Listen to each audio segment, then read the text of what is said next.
ଜନ୍ର ମୁହଁଟାକୁ ଦେଖିଲେ ଆପଣ ଜାଣିପାରୁଛନ୍ତି ସେ ଏତେ ଖତରନାକ ବୋଲି? ମତେ କାହିଁ ଲାଗୁନି ସେ ଏତେ ଖତରନାକ ବୋଲି ମତେ ଲାଗୁନି। ଆ ପଛରେ ସେ ପିଲାଟାକୁ ବର୍ତ୍ତମାନ ମୋହରା ବନେଇକି ତାକୁ ଫସେଇ ଦେଇଛନ୍ତି। ସିଏ ବର୍ତ୍ତମାନ ବେଳକୁ ବେଳେ ଫସି ଫସି ଫସି ଫସି ଯାଉଛି। ଆପଣ ମାର୍କିଂ କରନ୍ତୁ 100% ସେ ବର୍ତ୍ତମାନ ଆଗକୁ ଆଗକୁ ଆହୁରି ଟିକେ ଟିକେ ଟିକେ ଟିକେ ଆମେ ଓକିଲ ଆଜି ସୋନାଲି ମୋ ଉପରେ ଭରସା କରୁଛି ମତେ କେସଟା ଦେଇଛି କାଲି ମତେ କହିବ ନା ଆଜ୍ଞା ମତେ କନସେଣ୍ଟ ଦିଅନ୍ତୁ ମୋର ଅଲଗା ଓକିଲ କରିବେ ମୋର କଣ ଅଛି ଦୋଷୀ ନିର୍ଦ୍ଦୋଷୀ ସେଟା ମାନେ ସମୟ ଆସିଲେ ଜଣା ପଡିବ। ଆମେ ତ ଯୋଉ ବିଚାରପତି ନୁହେଁ ମୁଁ ଜଣେ ସାଧାରଣ ଗୋଟେ ମାନେ ଯୋଉ ସାଧାରଣ ଓକିଲ ଜଣେ ଆଉ ତେଣୁ ମୁଁ କେମିତି କହିବି କିଏ ଦୋଷୀ କିଏ ନିର୍ଦ୍ଦୋଷୀ ବିଚାର କରିବାର ଦାୟିତ୍ୱ ମୋର ନୁହଁ ମାନେ ଗୋଟେ ବିଚାରପତି ଯାହା ବିଚାର କରିବେ। ସେ ଯୋଉ ପିଲାଟି କଥା କହୁଛନ୍ତି ଛାତ୍ରୀ କହୁଛନ୍ତି ସେ ସେଟାକୁ ମିଛ କହୁଛନ୍ତି ତାଙ୍କ ଶିକ୍ଷକ ନା ସେମିତି କିଛି ମତେ କେହି କନଫର୍ମ କରିନାହାନ୍ତି ପିଲା କଥା କେହି ପଚାରିନାହାନ୍ତି। ଶୁଣନ୍ତୁ ଆଜ୍ଞା ସିଏ କିଏ କଣ କହିଲା ନ କହିଲା ଆମେ କିଛି ଜାଣିନୁ ଆମର କ୍ଲାଏଣ୍ଟ ଆମକୁ ଯାହା କହିବ ମୁଁ ସେଇଟାକୁ ରିପ୍ରେଜେଣ୍ଟ କରିବା କଥା। ଆମେ କଣ ଦେଖୁଛୁ ନା କାହା ଭିତରେ ପଶିଛୁ କାହା ଭିତରେ ଆମେ ପଶିନୁ ଆମେ କେବଳ ପାଠ ପଢିବୁ କୋର୍ଟରେ କେସ୍ ଯାଇକି ଲଢିବୁ କ୍ଲାଏଣ୍ଟ ଯିଏ ଆମ ପାଖକୁ ଆସିଲା ତାର ଦୁଃଖଟାକୁ ନେଇକି କୋର୍ଟରେ ମାନେ ରିପ୍ରେଜେଣ୍ଟ କରିବା ହଉଛି ଆମର କାମ ଆଉ କିଛି ଆମର କାମ ନୁହଁ। ସାଧାରଣତଃ ଚର୍ଚ୍ଚା ହଉଛି ଯେ ବାହାଘର ଏତେ ବର୍ଷ ପରେ ପୋସ୍କୋ ଆକ୍ଟ ଲାଗିବା ନ ଲାଗିବା ପରେ ଚର୍ଚ୍ଚା ହଉଛି କଣ ଆକ୍ଚୁଆଲି ରିଆଲିଟି ସାର୍? ସମୟ କହିବ ସବୁ ଜିନିଷ ସମୟ ଉପରେ ଆମେ ଛାଡ଼ିଛେ ବୁଝିପାରିଲେ ମୋ କଥା। ଭଗବାନ ଶ୍ରୀକୃଷ୍ଣ କୁ ଅର୍ଜୁନ କହିଲେ ଗୋଟେ ଏଭଳି ୱାର୍ଡ କୁହନ୍ତୁ ଯୋଉଟା ସବୁବେଳେ ସମସ୍ତଙ୍କର କାମ ଦବ ସମସ୍ତଙ୍କର ସେ ୱାର୍ଡଟା କାମ ଦବ ସେଟା ହଉଛି ଏ ସମୟ ଚାଲିଯିବ ଏ ସମୟ ଆଉ ରହିବନି। ତେଣୁ ପ୍ରତି ଜିନିଷରେ ସମୟ ବଡ଼ ବଳବାନ ଯୋଉଟା ଆମକୁ ଯୋଉଟା ଠିକ ଲାଗିଲା ଆମେ କେସ୍ କରିଛେ ଅନେବଲ କୋର୍ଟ ଯାହା ବିଚାର କରିବେ ସେ ଅର୍ଡର କରିବେ। ତେଣୁ ଆମେ କେମିତି କହିବା କୋଉଟା ଭୁଲ କୋଉଟା ଠିକ ଆମର ସେ ଯୋଉ ଭୁଲ ଠିକର ବିଚାର କରିବାର ଆମର ଦକ୍ଷତା ନାହିଁ। ତ ସାଧାରଣତଃ ଚର୍ଚ୍ଚା ହଉଛି କି ଆପଣ ଜଣେ ଏମିତି ଓକିଲ ଯିଏକି ପୁରୁଷମାନଙ୍କୁ ପ୍ରାୟତଃ ପ୍ରାଧାନ୍ୟ ଦିଅନ୍ତି ଆଉ ଏଇ କେସଟିରେ ଲୋକଙ୍କୁ କିଛିଟା ଆଜି ଦଉଛି ତ ଏଇଟା ଆପଣ ବାହାରେ ଦେଖୁଛନ୍ତି ସବୁ ପୁରୁଷ ମାନଙ୍କ ପାଇଁ ପ୍ରାଧାନ୍ୟ ଦଉଛି କେତେ ଦୁଃଖୀ ଲୋକ ଆସିଛନ୍ତି ଏଠି ଏଇ ଜଣେ ଭଦ୍ରଲୋକ ଏଠି ଗଲେ ସାଙ୍ଗେ ସାଙ୍ଗେ ଏଠି କାନ୍ଦିକିରି ଗଲେ ଜଷ୍ଟ ଯାଉଛନ୍ତି ଆଖିରେ ଆପଣ ଦେଖୁଛନ୍ତି ଲୁହ ପୋଛି ପୋଛି ଗଲେ। ତେଣୁ ଆଜି ମଧ୍ୟ ମୁଁ ପୁରୁଷମାନଙ୍କ ପାଇଁ ପ୍ରାଧାନ୍ୟ ଦଉଛି ପୁରୁଷମାନଙ୍କ ରାଇଟ୍ସ ପାଇଁ ଆଜି ମଧ୍ୟ କାମ କରୁଛି ଦୀର୍ଘ ବର୍ଷ ଧରି କାମ କରୁଛି ଏଇଟା ନୂଆ କଥା କିଛି ନୁହେଁ। ତାପରେ ଏଇଟା ପ୍ରଥମ ମହିଳାମାନଙ୍କର କେସ୍ ନୁହେଁ ଆ ପୂର୍ବରୁ ଅନେକ ମହିଳାମାନଙ୍କ ଚର୍ଚ୍ଚିତ କେସ୍ ମଧ୍ୟ ମୁଁ କରିଛି। ମୁଁ ସବୁବେଳେ ଯୋଉଟା ହାରିବା ବାଜି ମୁଁ ହାରିବା ବାଜି ପାଖେ ସବୁବେଳେ ଠିଆ ହେଇଥାଏ ମତେ ଜିତିବା ବାଜି ପାଖେ ଜିତିବା ଯୋଉ କେସରେ ଯିଏ ଜିତିବ ଯାହା ପକ୍ଷରେ ଲୋକମାନେ ସବୁ ଅଛନ୍ତି ତାଙ୍କ ପାଖେ ଠିଆ ହେବାକୁ ମତେ କାହିଁ ଭଲ ଲାଗେନି।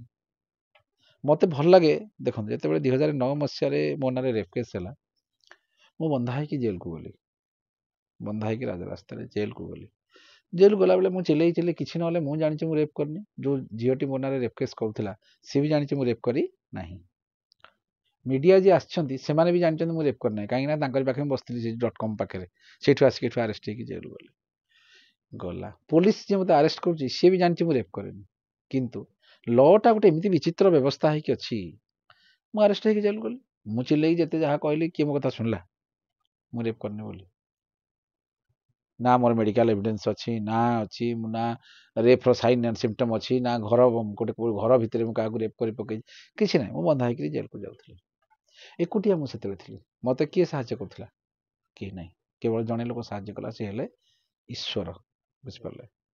ଠିକ ସେଇଭଳି ଭାବରେ ଯୋଉ ଲୋକଟି ମୋ ପାଖକୁ ଆସେ ସେ ପୁରୁଷ ହେଇଥାଉ ମହିଳା ହେଇଥାଉ କ୍ଲିବଲିଙ୍ଗ ହେଇଥାଉ ମୁଁ ସମସ୍ତଙ୍କର କେସ୍ କରୁଛି ଏଇଟା ଫାଷ୍ଟ କେସ୍ ନୁହେଁ ନା ଅନେକ କେସ୍ ପୂର୍ବରୁ ମଧ୍ୟ କରିଛି ଅନେକ ଚର୍ଚ୍ଚାରେ ବି ହେଇଛି ଆପଣ ଯଦି କହିବେ ପ୍ରକୃତି ମିଶ୍ରଙ୍କ କେସ୍ କୁହନ୍ତୁ ବନସ୍ମିତା ପତିଙ୍କ କେସ୍ କୁହନ୍ତୁ ଆପଣଙ୍କର ଯୋଉ ବଲେ ବଲେ ଢାବାର କେସ୍ କୁହନ୍ତୁ ଯେତେବେଳେ ଯୋଉଠି କଣ ହାରିବା ପୋଜିସନକୁ ଯୋଉଟା ଥାଏ ମୁଁ ସବୁବେଳେ ସେଇଠି ଠିଆ ହେଇଥାଏ ମତେ ସେଥିରେ ଆନନ୍ଦ ମିଳେ ଯୋଉ ହାରିବା ବାଜିକି ଜିତେ ତାକୁ କୁହାଯାଏ ବାଜିଗର ମତେ ହାରିବା ପାଖରେ ଠିଆ ହେଲେ ଭଲ ଲାଗେ କାହିଁକି ଲୋକର ରାଜଦ୍ୱାରେ ସଂସାନେ ତ ତିଷ୍ଠତି ସ ବାନ୍ଧବ ମୁଁ ଗୋଟେ ଭଲ ବନ୍ଧୁ ହେବା ପାଇଁ ସମସ୍ତଙ୍କ ଚେଷ୍ଟା କରେ ମତେ ଲୋକମାନେ କୋଉଠି ନା ମୁଁ କାହାର ଅନିଷ୍ଟ କରେନି ଆପଣ ଦେଖନ୍ତୁ ଏତେ ଲୋକ ଏତେ କଥା ମୋ ନାଁରେ କହୁଛନ୍ତି ମୋର କିଛି ରିଆକ୍ସନ ଅଛି ଦେଖୁଛନ୍ତି ଆଇ ଏମ୍ ନୋ ରିଆକ୍ସନ ମୁଁ କଣ ଚାହିଁଲେ କେସଟେ କରିପାରିବିନି ନାଇଁ ମୁଁ କରିବିନି ଯେତେ ଯିଏ କହୁଛି କହୁ ଯଦି ମୋ ନାଁରେ ଗୋଟେ କିଏ କଣ ଗୋଟେ କହିକି ଦି ପଇସା ରୋଜଗାର କରୁଛନ୍ତି ଏବଂ ଆନନ୍ଦ ପାଉଛନ୍ତି ମତେ ଗାଳି ଦେଇକି ଆନନ୍ଦିତ ହଉଛନ୍ତି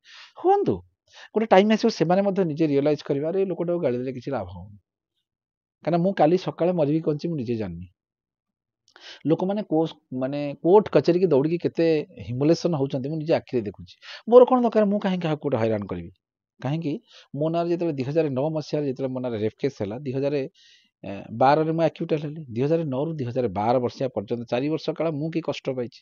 ମୁଁ ଯଦି ବର୍ତ୍ତମାନ ଆପଣ ମୋ ନାଁରେ କ'ଣ ଗୋଟେ କହୁଛନ୍ତି କ'ଣ ଗୋଟେ ମୁଁ ଆପଣଙ୍କ ଗୋଟେ କେଷ୍ଟ କରିବି ଆପଣ ହାରାସମେଣ୍ଟ ହେବେ ହଇରାଣ ହେଲେ କାହାକୁ ମୁଁ ଆଉ ଜଣକୁ ଦଣ୍ଡ ଦେଲି। ଭଗବାନ ଶ୍ରୀକୃଷ୍ଣ କହିଲେ ଦଣ୍ଡ ଦେବାର ଅଧିକାର ତୋର ନୁହେଁ ଦଣ୍ଡ ଦେବି କେବଳ ମୁଁ। ଯୋଉଠି ତୋତେ କଷ୍ଟ ହେଉଛି ତୋର ଆତ୍ମାକୁ ବାଧୁଛି ତୋତେ ଯେ ଗୋଟେ ହାରାସମେଣ୍ଟ କରୁଛି ତୁ ମୋତେ କେବଳ ସରେଣ୍ଡର କର। ତେଣୁ ମୁଁ ବର୍ତ୍ତମାନ କ'ଣ ମୋତେ ମନେକର କିଛି ସୋସିଆଲ ମିଡ଼ିଆରେ କିଏ ଗାଳି ଦେଉଛନ୍ତି କିଏ ତାଳି ଦେଉଛନ୍ତି ବହୁତ ପ୍ରକାର ଲୋକ ଅଛନ୍ତି କିଛି ସେଥିରେ ମୋର ଫରକ ପଡ଼ୁନି।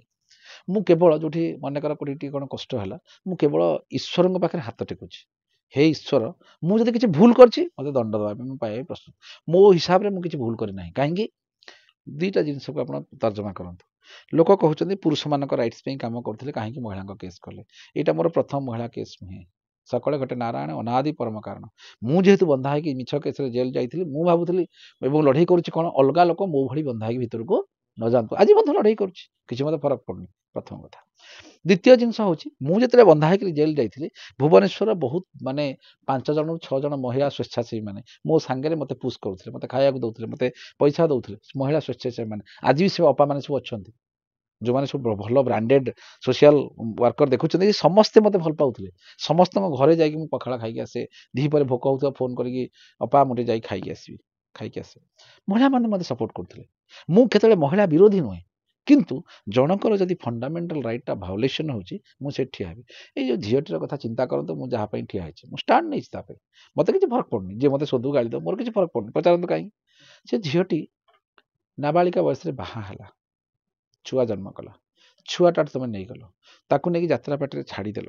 ଯାତ୍ରାପାଟି ଇନ୍ ଦ ମିନ୍ ହ୍ୱାଇଲ୍ ମାନେ 10 ବର୍ଷ ଭିତରେ ବହୁତ ଘାତ ପ୍ରତିଘାତ ବହୁତ କଷ୍ଟ ସେ ପ୍ରତିଘାତ କରେ। ସବୁଠାରୁ ବଡ଼ କଷ୍ଟ କେଉଁଟା କରୋନାରୁ ଗଲା ଏବେ ଯେଉଁ କରୋନା ଗଲା କରୋନାରେ ବୋପା ପୁଅକୁ ପଚାରୁଥିଲା ପୁଅ ବୋପାକୁ ପଚାରୁଥିଲା ଇଭିନ୍ କି ଯାତ୍ରାପାଟିର ଯେଉଁମାନେ ସବୁ ଆଗ ଧାଡ଼ିର ଆର୍ଟିଷ୍ଟ ଯେଉଁମାନେ ସବୁ ସେମାନେ ମଧ୍ୟ ଯାଇକିରି ମାନେ ରାଜରାସ୍ତାରେ ଠିଆ ହେଇଥିଲା ମୁଁ ଖାଇବାକୁ ଆମ ପାଖେ ପଇସା ନାହିଁ। ଥରେ ଭାବିକି ଦେଖନ୍ତୁ ଏଇ ଯେଉଁ ଝିଅଟିର ଅବସ୍ଥା କ'ଣ ସେତେବେଳେ ଥିବ ଯାହାର ଯିଏ ବାପ ମା ଭାଇ ବନ୍ଧୁ କୁଟୁମ୍ବ ଗାଁ ସାହି ସମସ୍ତଙ୍କୁ ବଦନାମ କରିଦେଇକି ଜଣଙ୍କ ସାଙ୍ଗେ ଆମେ କଥା ହଉନି ଅମକ ଝିଅଟା ସମ ସାଙ୍ଗେ ପଳେଇଲା କହୁଛେ ନା ନାହିଁ ବାବା ସେମିତି ଯିଏ ଜଣଙ୍କ ସାଙ୍ଗେ ପଳେଇ ଆସିଛି ହଁ କି ନାହିଁ ବାପା ଗଲା ଆସିକି ତାର ଶାଶୁଘର ଲୋକମାନେ କହିଲେ ସେ ନାବାଳିକ ସେଠି ରହିପାରିବ ନାହିଁ ତାକୁ ତମେ ନେଇକି ନିଜେ ଛାଡ଼ି ଦେଇକି ଆସିଲ କୋଉଠି ଯାତ୍ରାପାଟିରେ।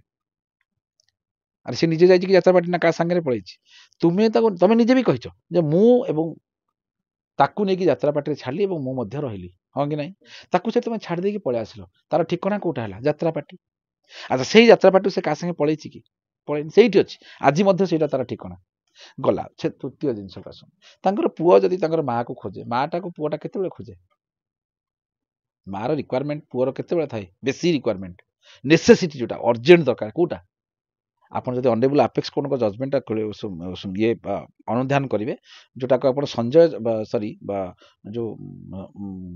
ସେଟା ହେଲା ସଞ୍ଜୟ ଚୌଧୁରୀ ଭର୍ସେସ୍ ଗୁଡନ ଆଟ୍ ଦି ଡେଟ୍ ଅଫ୍ ଉଷା 25 ଅକ୍ଟୋବର 2024ର ଜଜମେଣ୍ଟ। ଏଇ ଜଜମେଣ୍ଟରେ ମାନ୍ୟବର ସୁପ୍ରିମକୋର୍ଟ ପୁରା ବଢ଼ିଆକିରି କହିଛନ୍ତି 5 ବର୍ଷ ପୂର୍ବରୁ ଗୋଟେ ମାଆଠୁ ଛୁଆକୁ ଅଲଗା କରାଯାଇପାରିବ ନାହିଁ ମାନ୍ୟବର ସୁପ୍ରିମକୋର୍ଟ କହିଛନ୍ତି। ତାମାନେ କୋଉଠି ନା କୋଉଠି ସେଠି 5 ବର୍ଷ ପର୍ଯ୍ୟନ୍ତ ମାଆର ରିକ୍ୱାରମେଣ୍ଟ କଥା କହିଲେ ମାନ୍ୟବର ସୁପ୍ରିମକୋର୍ଟ। ଛୁଆ କ୍ଷୀର ଖାଇବ ନିହାତି ଦରକାର ଛୁଆ ଝାଡ଼ା ବସି ପଡ଼ିବ ଛୁଆର ଦେହ ଖରାପ ହେବ ଏଇ ସମୟରେ କେବଳ ମାଆର ଉଷ୍ମଟା ତାକୁ ଦରକାର।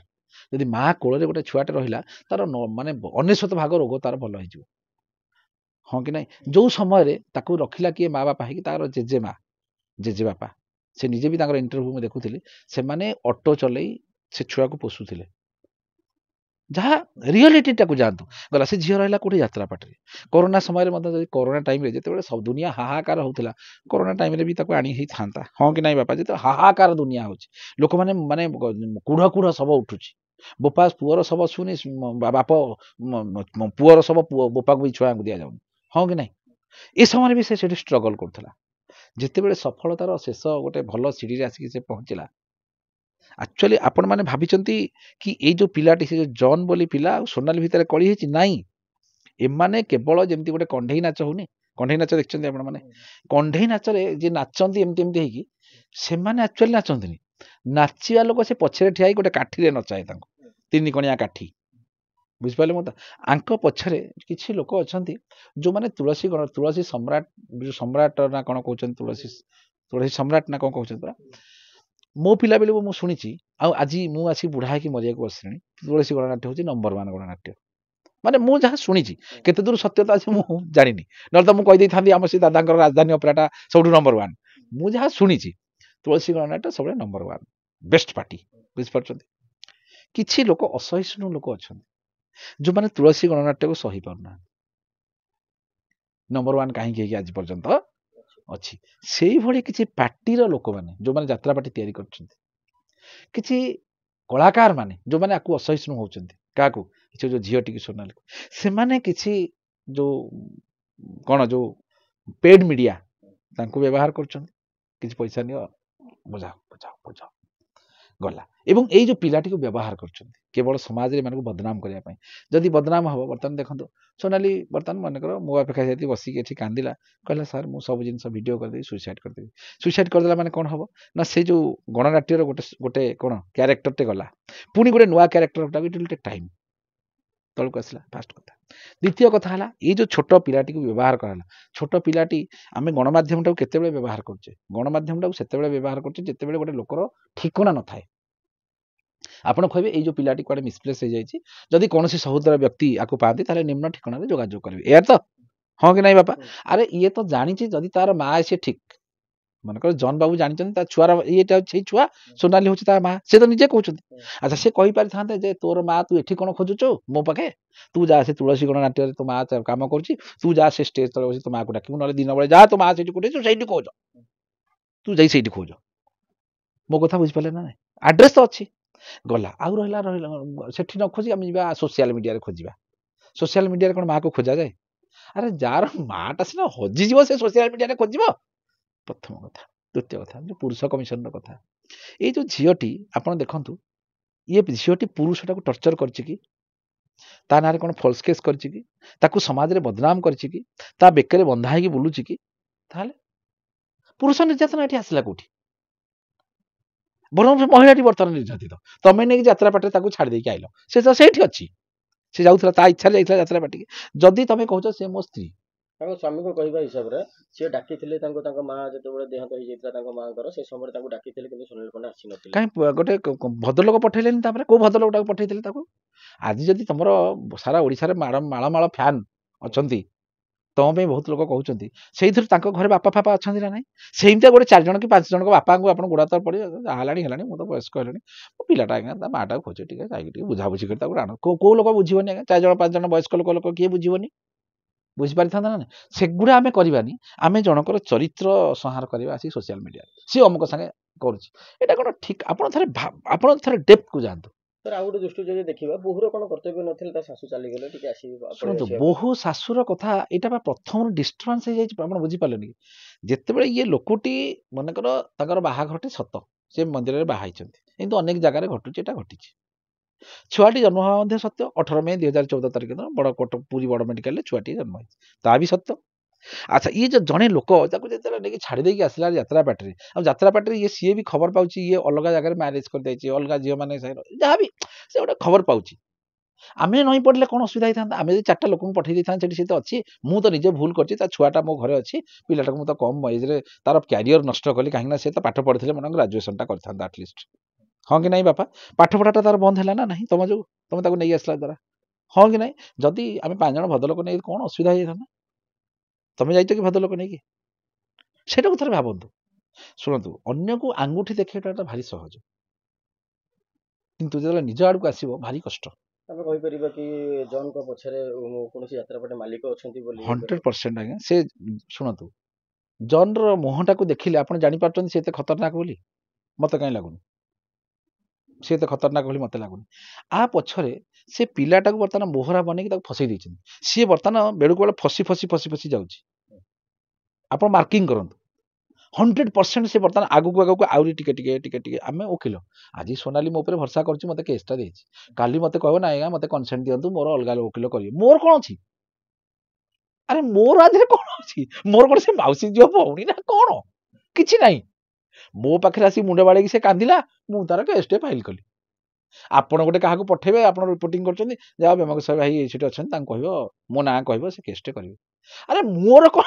ସିଏ ମୋତେ ଶୋଧିଲାଣି ବସିକିରି। ଲାଭଟା କ'ଣ? ମୋ କଥାଟା ବୁଝନ୍ତୁ ଜିନିଷଟାକୁ।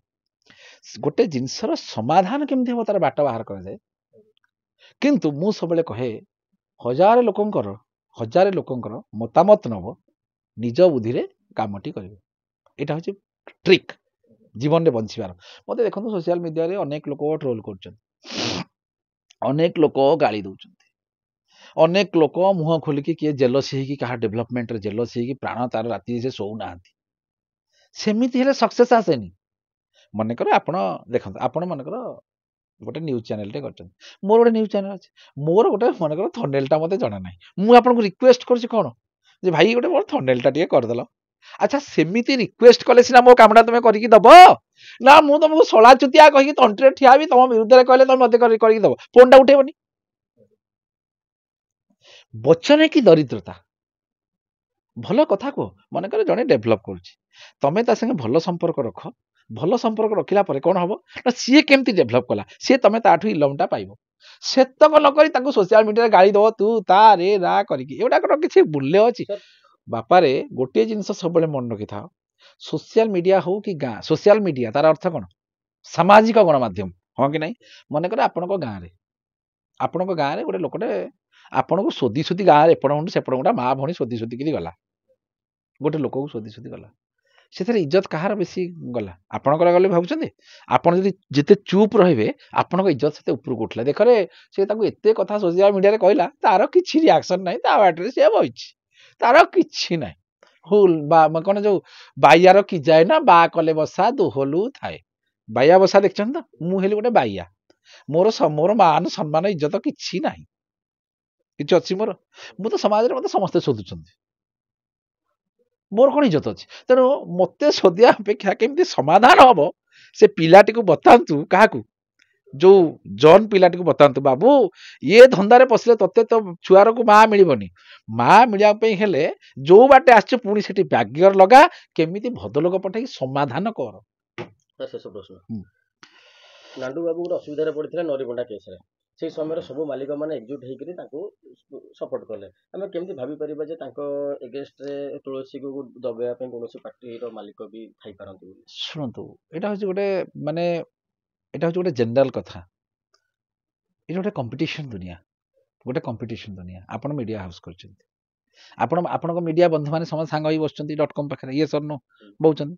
କିନ୍ତୁ ଜଣେ ଯଦି ଗୋଟେ ଏକ୍ସକ୍ଲୁସିଭ ଖବରଟେ ପାଇଗଲା, ସେ କ'ଣ କହୁଛି?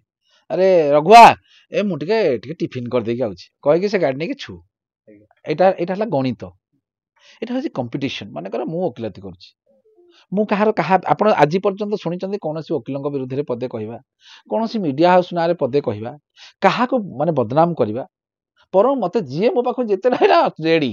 ଆଉ ଯୋଉ ଓକିଲ ଯେତେବେଳେ ମୋତେ ଫୋନ୍ କଲା, ମୁଁ ପ୍ରଥମରୁ ନମସ୍କାର କରେ ତାକୁ, ସେ ଜୁନିୟର ହଉ ସିନିୟର ହଉ, ଯା ମୁଁ ସମସ୍ତଙ୍କୁ ରେସ୍ପେକ୍ଟ କରେ। ଏଇଟା ହେଉଛି ମୋର ଫଣ୍ଡା, ବୁଝିପାରିଲେ ମୋ କଥା? କିନ୍ତୁ ଆପଣ ଦେଖନ୍ତୁ, ମୋର ଏଇଥିରେ ଡେଭଲପମେଣ୍ଟରେ କିଛି ଅତିଷ୍ଠ ହେଇକିରି କେମିତି ଲୋକ କିଛି କହୁଛନ୍ତି, ମୁଁ କ'ଣ ତାଙ୍କ ପଛରେ ଯାଇକି ମାଡ଼ଗୋଳ କରିବି ନା କ'ଣ? ସେ କହନ୍ତୁ। ଯଦି ମୋତେ ଗାଳି ଦେଇ କିମ୍ବା ମୋତେ ଟ୍ରୋଲ୍ କରିକିରି କିଛି ଲୋକ କିଛି ପଇସା ରୋଜଗାର କରୁଛନ୍ତି, କିଛି ପପୁଲାର ତାଙ୍କ ନ୍ୟୁଜ୍ ଚ୍ୟାନେଲ ଗୁଡ଼ାକ କିଛି ସବସ୍କ୍ରାଇବ୍ ବଢ଼ୁଛି, ମୋର କ୍ଷତି କ'ଣ? ଆରେ ସେ ଅଲ୍ଟିମେଟଲି ଶୁଣନ୍ତୁ, ସେମାନେ ମୋତେ ମାର୍କେଟିଂ କଲେ। ଲୋକ 2009 ମସିହାରେ ମୁଁ ଯୋଉଦିନ ବନ୍ଧା ହେଇକି ଜେଲକୁ ଯାଉଥିଲି, ମୋତେ କହିଥିଲେ କ'ଣ? ରେପିଷ୍ଟ। 2012 ପରେ ଲୋକ ମୋତେ କ'ଣ କହିଲେ? ନାଇଁ ଇଏ ରେପ କରିନାହିଁ, ହଁ କି ନାହିଁ? ଆଜି ଯୋଉମାନେ ମୋତେ ଗାଳି ଦେଉଛନ୍ତି, ମୁଁ ଆଜି ଆପଣଙ୍କୁ କଥା ଦେଲି, ଯୋଉମାନେ ଗାଳି ଦେଉଛନ୍ତି ତାଙ୍କର ବି ଯଦି କିଛି ଅଛିଣ୍ଡିଆ ଗଣିତ ପଇଲା, ତାଙ୍କର ବି କିଛି ପ୍ରୋବ୍ଲେମ୍ ହେଲା, ତାଙ୍କର ଯଦି କିଛି ଗୋଟେ କୋଉଠି କେସ୍ର ରିକ୍ୱାରମେଣ୍ଟ ପଇଲା, ସେମାନେ କହିବେ ସେଇଠିକି ଚାଲ, ସେଇ ଲୋକଟା ସାଙ୍ଗେ କଥା ହେଲେ ସେ ପଇସା ନେବନି। ଆରେ ମୋ ପାଖକୁ ଏତେ ଯୋଉ ଲୋକ ଆସିକି ମୋ ସାଙ୍ଗେ ଦୁଃଖ ସୁଖ ହେଇକି ଯାଉଛନ୍ତି, ଏଠି ଦେଖିଲେ ଚାରଣା କିଏ ଦେଉଛି? ମୋତେ ଯଦି କିଏ ଚାରଣା ଦେଉଥିବ, ମୁଁ ବସିଛି କାହାର ଗୋଟେ କେସ୍ କରିବି, 2 ପଇସା କୋଉଠୁ ପାଇବି। କିନ୍ତୁ ମୋ ସାଙ୍ଗେ ଯୋଉ ଆସିକି କଥା ହେଉଛନ୍ତି କିଛି ପଇସା ନାହିଁ। ମୁଁ ଆସିକି ଯୋଉମାନେ ବସୁଛନ୍ତି ଏଠି, ମୁଁ ତାଙ୍କୁ ଷ୍ଟଡି କରୁଛି ଏ ଲୋକର ରୋଜଗାର ଅଛି ନା ନାହିଁ। ଯଦି ଗୋଟେ ସାଧାରଣ ଲୋକଟେ, ସେ କାହିଁ ମୋତେ ପଇସା ଦେବ? କୋଉଠୁ ଆଣିବ ସିଏ? ମୋତେ ଭଗବାନ ଅଭାବ କରିଛନ୍ତି? ମୋତେ ଅଭାବ ହେଇଛି, ମୁଁ ଖାଇବାକୁ ପାଇବିନି? ହରେ କୃଷ୍ଣ, ମୋର ଅଭାବ କିଛି ବୋଲେ କିଛି ନାହିଁ।